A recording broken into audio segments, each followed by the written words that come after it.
യുക്തിവാദികളായിരുന്ന CPM ഇപ്പോൾ അയ്യപ്പന്റെ പുറകെയാണല്ലോ. 2018 സ്ത്രീകളെ ശബരിമലയിൽ കയറ്റണമെന്ന് തീരുമാനിച്ച അതേ ആളുകൾ തന്നെയാണ് ഇപ്പോൾ അയ്യപ്പ സംഗമവും നടത്തുന്നത്. ഗുരുവായൂർ അമ്പലനടയിൽ നിന്നുകൊണ്ട് ആ ഇരിക്കുന്നതാണോ കൃഷ്ണൻ എന്ന് പരസ്യമായി ചോദിച്ചവർ ഇപ്പോൾ തത്വമസിയുടെ അർത്ഥം ഉൾക്കൊള്ളുന്നതായി അഭിനയിക്കുന്നു.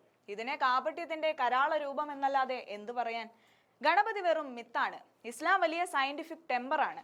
ഹലാൽ ഭക്ഷണം എന്നാൽ വളരെ നല്ല ഭക്ഷണം എന്നാണ് അർത്ഥം എന്ന ആശയ പ്രചാരണത്തിന്റെ വക്താക്കളാണ് അവർ എന്നത് മലയാളികൾ മറന്നിട്ടില്ല.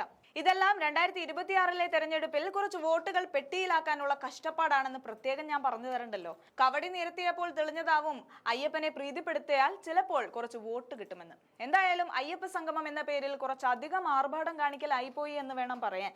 അതിനുള്ള പണമെല്ലാം ഏത് ഖജനാവിൽ നിന്നാണെന്നും അതിൽ പകുതി എവിടെ പോയെന്നും കണക്കുകൾ ഉണ്ടോ ഇല്ലയോ എന്നറിയില്ല. എന്തായാലും ഇന്ന് രാവിലെ 10:30 മുഖ്യമന്ത്രി പിണറായി വിജയൻ വിളക്ക് കൊളുത്തിയാണ് ഉദ്ഘാടനം ചെയ്തത്. ശബരിമലയ്ക്ക് അതിൻ്റെതായ ഐതിഹ്യമുണ്ടെന്നും മതാതീത ആത്മീയതയുടെ എല്ലാ മനുഷ്യർക്കും പ്രാപ്തമായ ആരാധനാലയമാണ് ശബരിമല എന്നും പിണറായി വിജയൻ പറയുകയുണ്ടായി. ഈ ആരാധനാലയത്തെ ശക്തിപ്പെടുത്തണമെന്നും അയ്യപ്പ സംഗമത്തിൽ പങ്കെടുക്കാൻ കഴിഞ്ഞതിൽ സന്തോഷമുണ്ടെന്നും പിണറായി വിജയൻ പറഞ്ഞു.